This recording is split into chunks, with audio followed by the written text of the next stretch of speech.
Good morning class 7। शुरू करेंगे आज का हमारा न्यू चैप्टर है स्टेट गवर्नमेंट सिविक्स में थर्ड चैप्टर।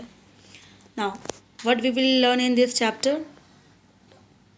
नाउ लेजिस्लेशंस और legislature at the state level, legislative assembly and legislative council किसे बोलते हैं और ये क्या होता है ये डिस्कस करेंगे हम। Executive eight the state level, governor, chief minister, council of minister, and the third one is judiciary at the state level, that is high court. So we will learn about the state governments, the three organs: legislative, executive and judiciary. Let's move the chapter. We'll start now. The first step. What is the first step? What are the three levels of government in our country? The three levels of government in our country: first central, second state, third local. Clear? तो ये है हमारा three level of government. पूरी country के लिए central, state के लिए state government and state से नीचे डिस्ट्रिक्ट लेवल पे for village and for cities and towns, local government. Now we will start.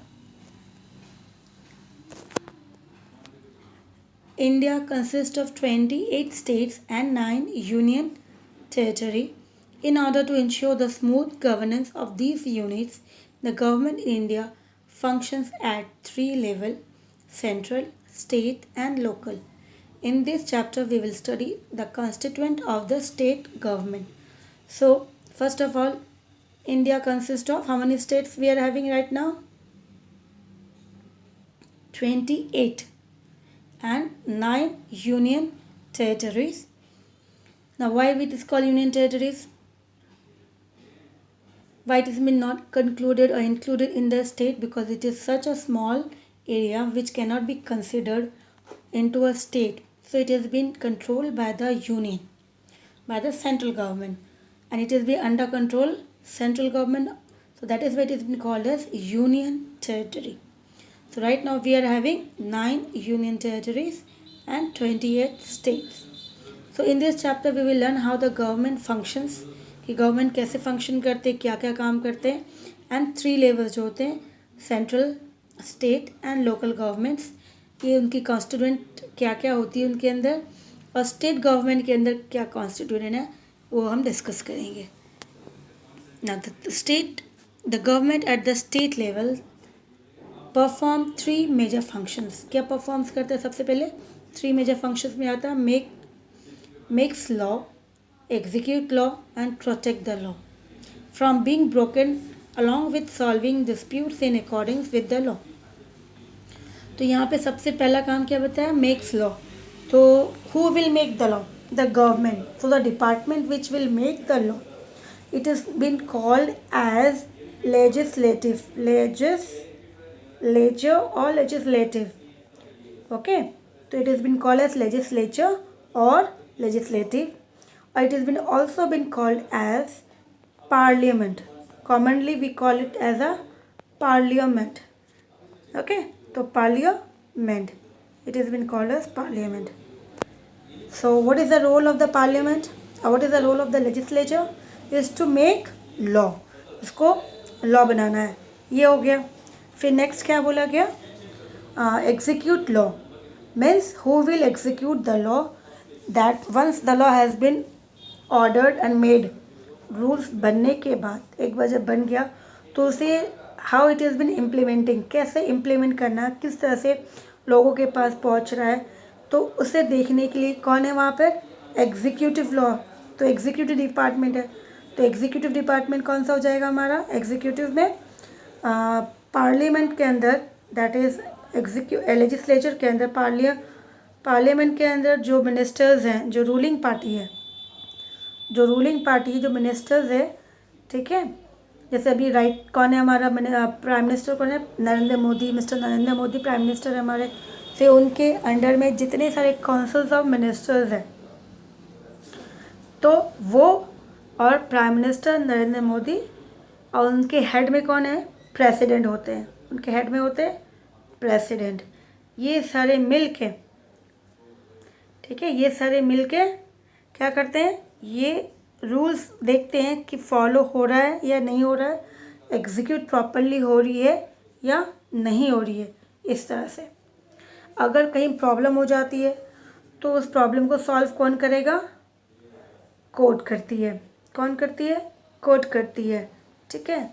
तो स्टेट लेवल पे जो सबसे ऊंचा होता है वो होता है हाई कोर्ट।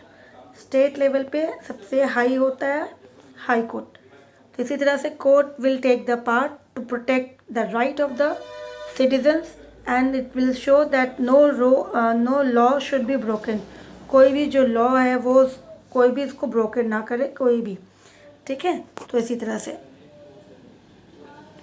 नाउ नेक्स्ट, तो इसी तरह से हमने देखा कि पहला हो गया law makes law, legislature executive body जो लेजिस्लेचर में काम करे, protect law means court protect कर रहा है, अलॉन्ग विद डिस्प्यूट्स, जितने सारे डिस्प्यूट्स होंगे, कोई भी प्रॉब्लम्स अराइज होगी वो सारे सॉल्व किया जा रहा है। These functions are perform by 3 major organs. तो ये जो हमने अभी पढ़ा, legislature, executive and the last one is judiciary, ये 3 जो है ये ऑर्गन्स हैं। इसे क्या बोलते हैं?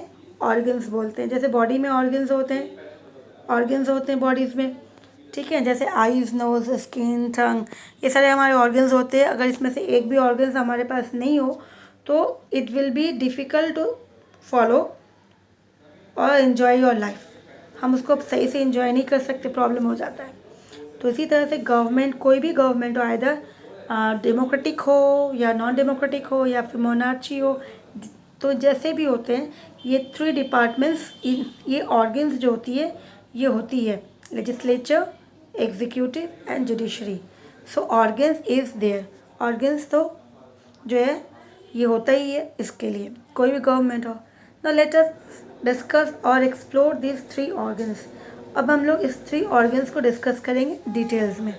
तो अभी हमने जो डिस्कस किया था वो तो समझ में आया, बेसिक कम। अब हम लोग उसको डिटेल्स में जाएंगे। तो सबसे पहले लेजिस्लेचर, तो हमने क्या बताया था? लेजिस्लेचर, लेजिस्लेटिव और पार्लियामेंट, जहाँ पे काम क्या है इसका? इज़ टू मेक लॉ, इससे लॉ बनाना है, इसका काम होता है टू मेक लॉ, ठीक है। तो state legislator council, state legislature consist of 2 houses, legislative assembly and legislative councils. So in the state, so we are discussing about in the state only, so we will discuss only in the states. So there are 2 houses. In general we call it as a upper house or lower house, upper house और lower house, ठीक है। इसे house के नाम से भी कहा जाता है, upper house and lower house. अब यहाँ पे देखोगे आप कि अपर एंड लोअर हाउस में इसको हम जो बोल रहे हैं तो इसे डिफरेंटली क्या क्या बोला जाता है? Legislative assembly, legislative assembly is being called as lower house. It has been called as lower house, ठीक है। अब दूसरा आ गया legislative council, councils means upper house, upper house. अब यहाँ पे upper house and lower house तो हो गया, तो यहाँ पे lower house means legislative assembly, जिसे हम लोग शॉर्ट फॉर्म में अगर बोलते हैं तो वो होता है MLA, member of legislative assembly, short form, ठीक है। MLA ये वर्ड आपने सुना भी होगा, MLA है। तो what is the full form of MLA? Member of legislative assembly, ये हो गए। वहीं पर ही लेजिस्लेटिव काउंसिल्स जो अपर हाउस है, इसे हम अपर हाउस के नाम से कहेंगे, अपर हाउस। तो इससे क्या कहेंगे शॉर्ट फॉर्म में? MLC, MLC member of legislative council. तो इसी तरह से हो गया legislative council and legislative assembly, ठीक है। अब आगे बढ़ते हैं लेजिस्लेटिव असेंबली में। तो सबसे पहले legislative assembly, all states of India have a legislative assembly. The legislative assembly is the lower house of the state legislature. It consist of the representative directly elected by the people. तो यहाँ पे क्या कहा कि हर state में, India में जितने states हैं, अभी हमने देखा 28 स्टेट्स थे, तो 28 स्टेट्स में सभी स्टेट्स में ये लेजिस्लेटिव असेंबली रहती ही है। बट लेजिस्लेटिव काउंसिल्स जो है वो डिपेंड करता है कि वो स्टेट कितना बड़ा है, उस स्टेट में पॉपुलेशन कितना है, वो ऑप्शनल होता है। Either if the state is very big in the number of population, huge population है, तो it will have the second house, that is the upper house. Otherwise उनके पास एक ही असेंबली होती है, वो होती है लोअर असेंबली, लोअर हाउस, या फिर उसको हम लोग क्या बोलेंगे, लेजिस्लेटिव काउंसिल। जैसे हिंदी में इसको बोला जाता है विधान सभा, उसे क्या बोला जाता है हिंदी में, विधान सभा। ठीक है, तो इस तरह से विधानसभा के नाम से भी कहा जाता है, हिंदी में ये यूज़ वर्ड करते हैं, बट इंग्लिश में मेनली इसे यूज़ किया जाता है as a legislative assembly. The legislative assembly is the lower house, ये जो हमने पहले डिस्कस कर लिया है। और इसके अंदर जो भी लोग होंगे, it consist of the representative. अब वो representative directly elected by the people, जो भी रिप्रेजेंटेटिव है उसको कौन चूज़ करता है, वो जनता चूज़ करती है डायरेक्टली, उसे वोट दिया जाता है, वोट देती हैं वो। वोट देने के बाद वो उनको एरिया वाइज जो होती है, एरिया वाइज के अंदर इलेक्टेड बाय द पीपल। तो ये बताया गया।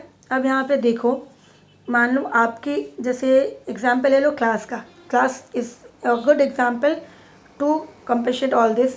कंपेयर, जब हम कंपेयर करते हैं, आप सोच लो कि आपकी क्लास में सेक्शन ए और बी है, 7th ए और बी, तो 7th ए के लिए मॉनिटर होंगे, 7th बी के लिए मॉनिटर्स होगा।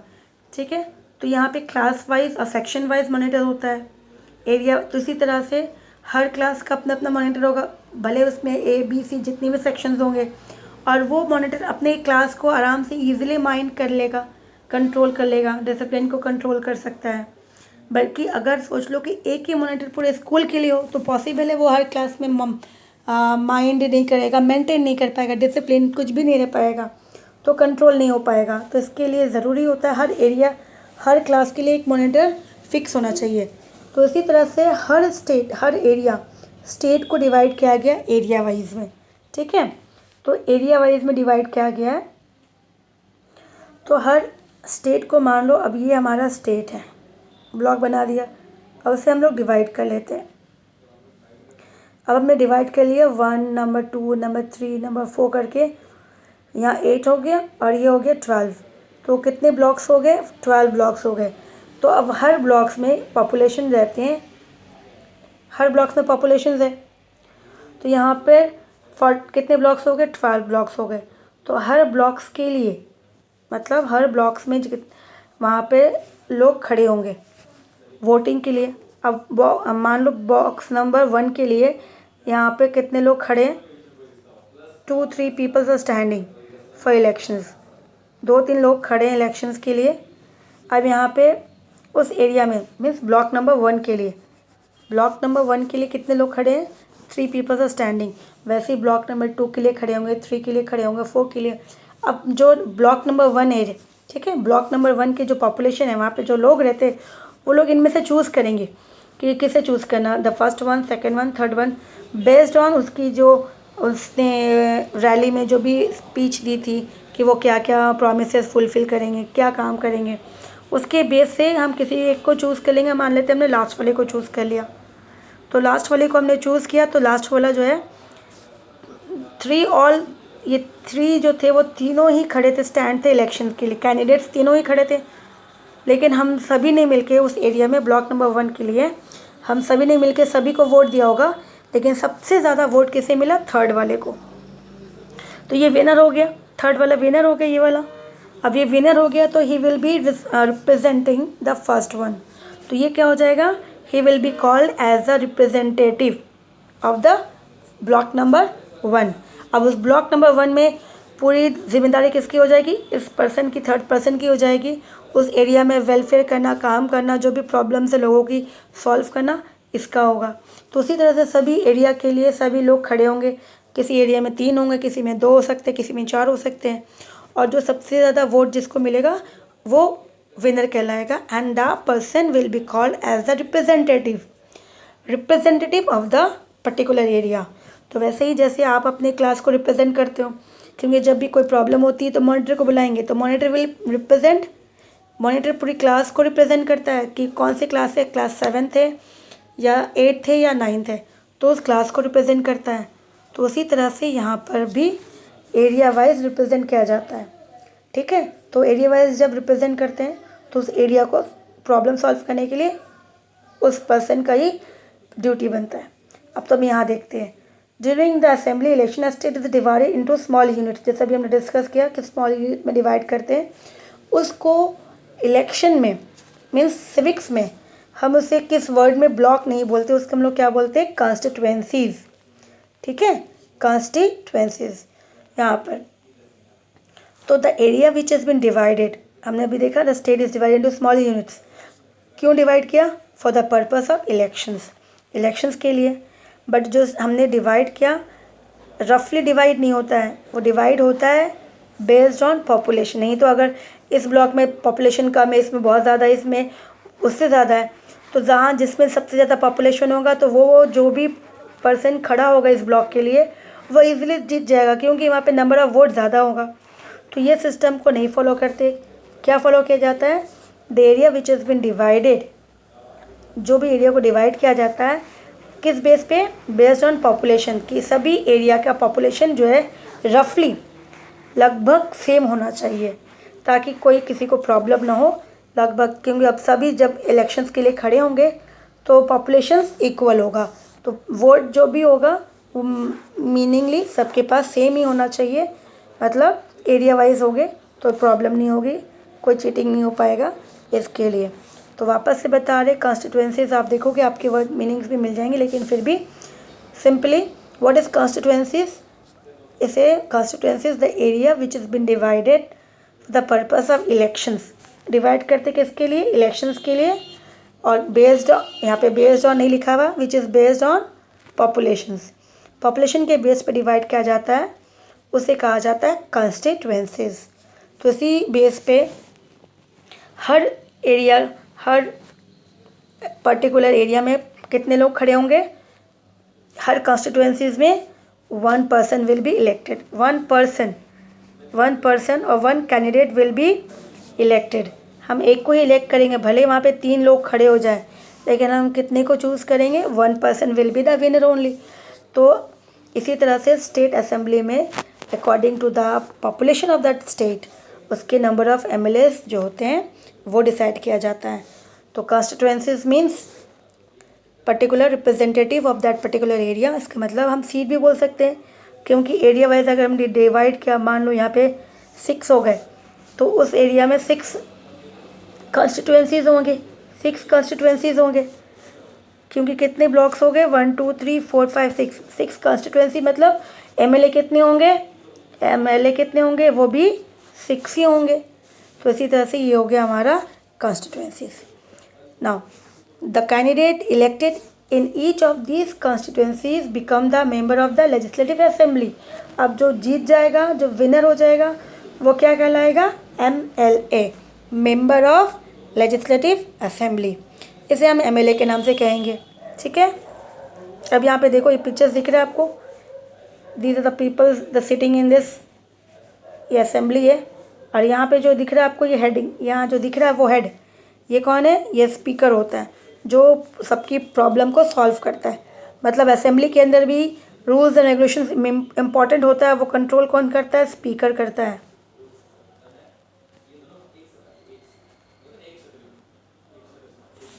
अब हम मूव करेंगे, who will be the member और who will become the member of the constituent assembly के लिए, या MLA कौन बन सकता है, who will be qualified to become as MLA। हम हर किसी को तो MLA के लिए नहीं चूज़ कर सकते, तो क्राइटेरिया तो होना चाहिए। तो सबसे पहले क्राइटेरिया क्या, सबसे पहले क्वालिफिकेशंस क्या है कि the candidate should be a citizen of India. सबसे पहला है कि वो कैंडिडेट जो है इंडियंस होना चाहिए। दूसरा है the candidate should be a voter in any constituencies of the states, कि वो सबसे पहले वोटर, कैंडिडेट जो है वो वोटर हो कि वो वोट दें। अब वोट देने का राइट्स जो होता है 18 ईयर्स, जो भी 18 ईयर्स हो जाते हैं और 18 जस्ट इस साल अगर हो गए तो he will be eligible. Next year होंगे तो जिस दिन जब इलेक्शंस होंगे the person who is been getting 18 और अबव, 18 या फिर 18 से ऊपर, उन सबको राइट्स होता है वोट देने का। तो सबसे पहला तो इसीलिए कहा गया जो कैंडिडेट्स खड़े होते हैं एमएलए बनने के लिए, सबसे पहले उनको वो क्या बनेंगे, वोटर्स बनेंगे। अपने एरिया में जो कॉन्स्टिट्यूंस एरियाज होते हैं वहाँ पे वो वोट देते हैं या नहीं देते, वोटर्स होना चाहिए। फिर तीसरा है the candidate should not be less than 25 years of age. तो यहाँ पे बोला गया थर्ड में कि वो उसकी एज कितनी चाहिए, मिनिमम 25 मिनिमम होना चाहिए, मैक्सिमम कितना भी हो जाए बट मिनिमम 25। फिर number fourth, the candidate should not hold any executive positions under the government of India और स्टेट गवर्नमेंट। तो जो कैंडिडेट्स खड़े होने वाले इलेक्शंस के लिए to become the MLA, he should not hold any positions, means वो कोई जॉब नहीं करता हो, कोई भी जॉब नहीं करे, आइदर वो स्टेट गवर्नमेंट के अंदर हो या फिर सेंट्रल गवर्नमेंट के अंदर हो। अगर वो जॉब करते रहेंगे तो फिर वो चूज़ नहीं, वो एमएलए नहीं बन पाएंगे। क्यों नहीं? क्योंकि एक इंसान एक जगह ही काम कर सकता, दो जगह तो नहीं काम कर सकते। तो इसके लिए उसे क्या करना पड़ेगा, उसे अपनी पोस्ट से रिज़ाइन करनी पड़ेगी, फिर जाके वो एमएलए के लिए खड़ा हो सकता है। अदरवाइज़ अगर वो नहीं करता है और बाद में पता चल गया कि ये जो है किसी और जगह में भी जॉब करते हैं तो उसकी जो एमएलए वाली शिप होती है वो कैंसिल हो जाएगी। तो इसी तरह से ये बहुत ज़रूरी है। फिर आता है कि the candidate should be of sound mental health, he should have good mental physical जो है, क्योंकि ही will B controlling the state, वो स्टेट को रन करेंगे, स्टेट गवर्नमेंट के अंदर स्टेट को रन करेंगे, स्टेट को कंट्रोल करेंगे। तो वो उनके पास जो है मेंटली जो है वो उनके पास जो दिमाग है वो अच्छा होना चाहिए। ठीक है, he should not have any types of some disease in mental, brain disease बहुत सारे होते हैं जैसे बोलते हैं पागल हो गए, वो कुछ काम नहीं करते, मेंटली डिस्टर्ब्ड है, ऐसा कुछ भी नहीं होना चाहिए। मेंटली साउंड एकदम अच्छा होना चाहिए। फिर लास्ट है the candidate should not be bankrupt. तो बैंकक्रफ्ट मीन्स अगर वो कंगाल है, उसके पास पैसे ही नहीं है, कंगाल है, तो इससे पता क्या चलता है, the person who is going to be MLA, अगर वो बैंकक्रफ्ट है तो देश को भी वो कंगाल कर देंगे, स्टेट को भी कंगाल कर देंगे। तो एटलीस्ट उसके पास अगर वो 25 का, वो 35 का हो, तो इतने दिनों में उन्होंने तो कुछ तो काम किया होगा, कुछ तो जॉब किया होगा, कुछ तो अर्निंग की होगी। तो उसी तरह से कुछ तो होना चाहिए उनके पास। अदरवाइज़ अगर वो बैंकक्रफ्ट है, कंगाल है, जैसे बैंक ने घोषित कर दिया वो उसके पास पैसे नहीं है, कंगाल है, तो उस पर्सन को एमएलए बनने के लिए क्वालिफ़िकेशंस नहीं मिलती, वो टिकट नहीं मिलता। ठीक है, तो हम लोग जो है ये कंप्लीट कर लेते ये वाला पूरा। नाउ नेक्स्ट क्या है, ऑफिसर्स। कौन कौन ऑफिसर्स रहेंगे। The meeting of the legislative assembly are presided over by the speaker. तो अभी हमने देखा था कि सबसे टॉप में कौन बैठा था, जो पूरी एमएलए जो मीटिंग थी देखने के लिए जितने सारे लोग बैठे, एमएलए बैठे, उनको कंट्रोल करने के लिए, ताकि उस हॉल के अंदर, उस असेंबली के अंदर कोई डिस्टर्बेंस ना हो, रूल्स फॉलो हो, वो चेक करने के लिए स्पीकर होता है। तो स्पीकर जो होता है क्या करता है, प्रिसाइड, मीटिंग शुरू करना है पार्लियामेंट के अंदर, क्या होगा, कैसे काम होगा, डिसाइड कौन करता है, स्पीकर करता है। ठीक है, वो स्पीकर करता है। उसके बाद the speaker is elected by the member of the legislative assembly from among themselves.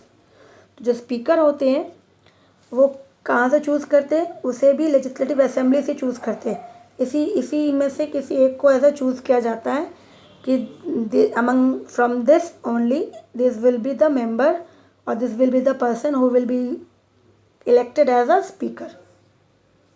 In absence of the speaker, अगर एब्सेंट हो गए स्पीकर, को प्रॉब्लम हो गई, बुखार हो गए वो, या फिर आउट ऑफ कंट्री गए, कुछ भी काम हो सकता है, तो उनके स्पेस में, उस जगह में डिप्यूटी स्पीकर होते हैं, वो प्रिसाइड करते हैं असेंबली को।